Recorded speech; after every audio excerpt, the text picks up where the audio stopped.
Welcome to the Fright Lab. I'm Lucas Yoakum. It is now the 9th entry of the Halloween season 2025. We are doing the 31 Days of Halloween, 31 Days of Horror, the 31 for 31, whatever you guys are calling it. I hope you're having as much fun with this as I am. It's been really, really cool to try to come up with new ways of looking at a film every day for the last 10 or 11 days, however long we've been at this. You know, the days do start to blur together after a while. So tonight we are talking 2022's kind of smash horror hit, Deadstream.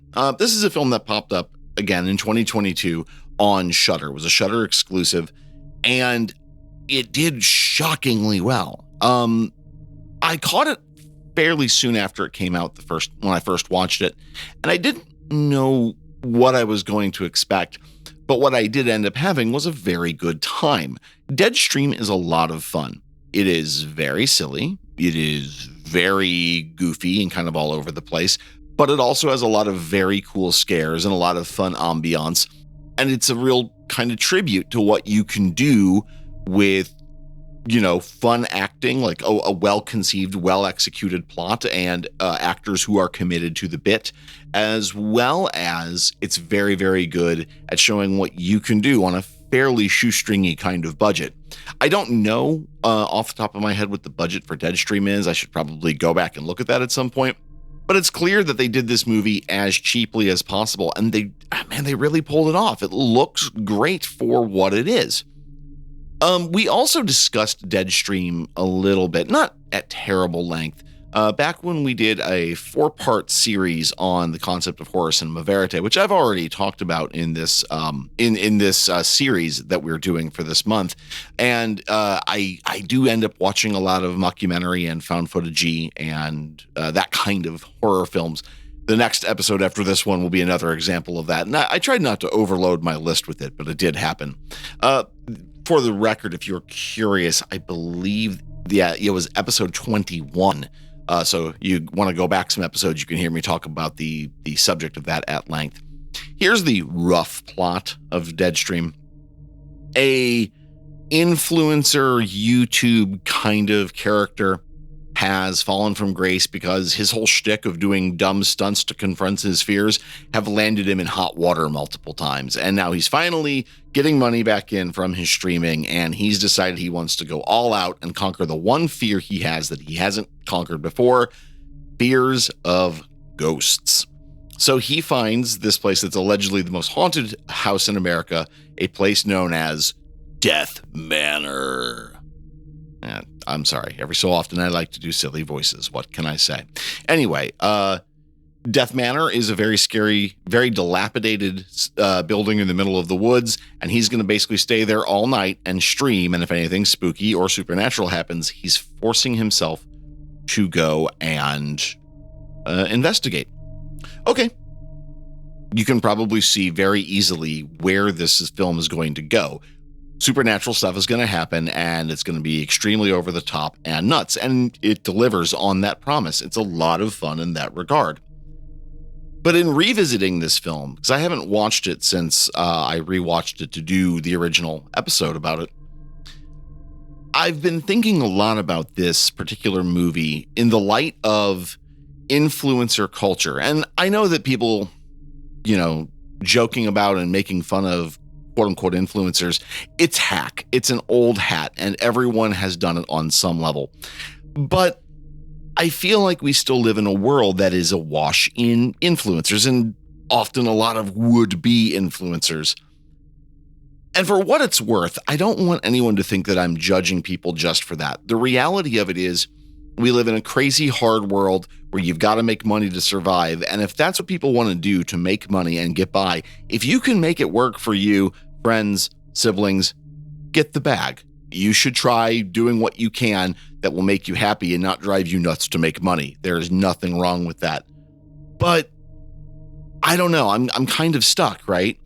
Living isn't getting any cheaper, and our culture, speaking as an American, really rewards extroverts and celebrities, and has done so for a century, even if at the end of the day we all kind of hate it, right? That's an issue And it's one that makes it a little hard to relate to the main character of Sean, who is just an absolute, Sean is an absolute worm of a human being. He's a sniveling worm, I think is how I initially described him those years back.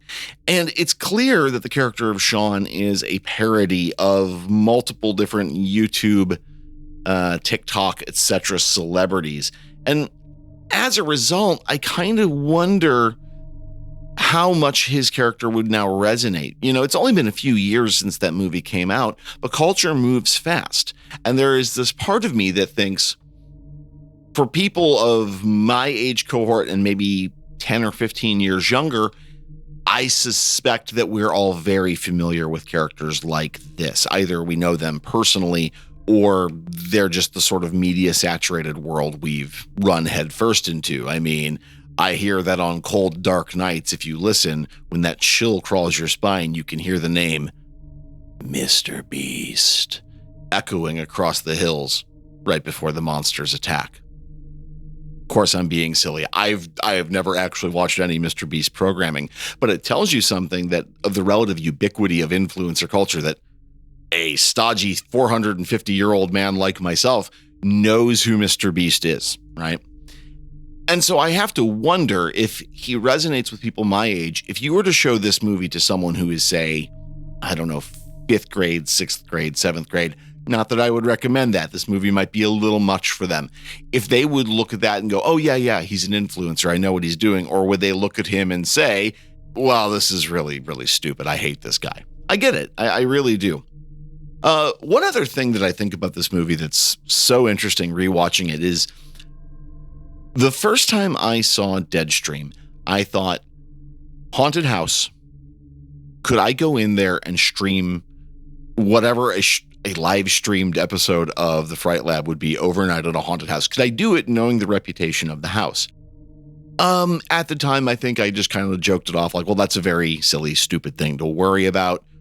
Why am I thinking about it? Okay, well, that's fair enough. But now when I watch a movie like that, I think I'm not so much worried about supernatural attack. What I'm worried about, black mold. I am worried about every jagged bit of rusted nail sticking out of a wall that I am almost guaranteed to catch my elbows on. You are a good distance from any sort of safety, any sort of hospital. And if you're anything like Sean, the protagonist of our film, you've pulled the spark plugs out of your car so you can't be a coward and run away. I don't know. I guess as time goes on, your priorities just change. I would never want to put myself in an environment where I am almost certain to get a staph infection. You know what I mean? I wouldn't want to deal with that if I didn't have to. So, audience, I want to pose a question to you, and maybe this is rhetorical. Maybe you email us at thefrightlabpodcast@gmail.com and tell us what you think. I want to pose a question to you is, could you do it? Could you follow Sean Reedy into the woods, into the darkness, into the hallowed halls of Death Manor and confront whatever goofy-ass goblin happens to inhabit the place? Or would you, like me, go, not without a bottle of amoxicillin, I'm not? You should let us know. Reach out to us at thefrightlabpodcast@gmail.com. You can also find us on basically every social media platform. Just search for The Fright Lab. We can also be found on YouTube as well as every major podcast platform. We're on Discord. I realize I haven't been plugging Discord. Again, you can find Discord linked on our website and to all of our social media.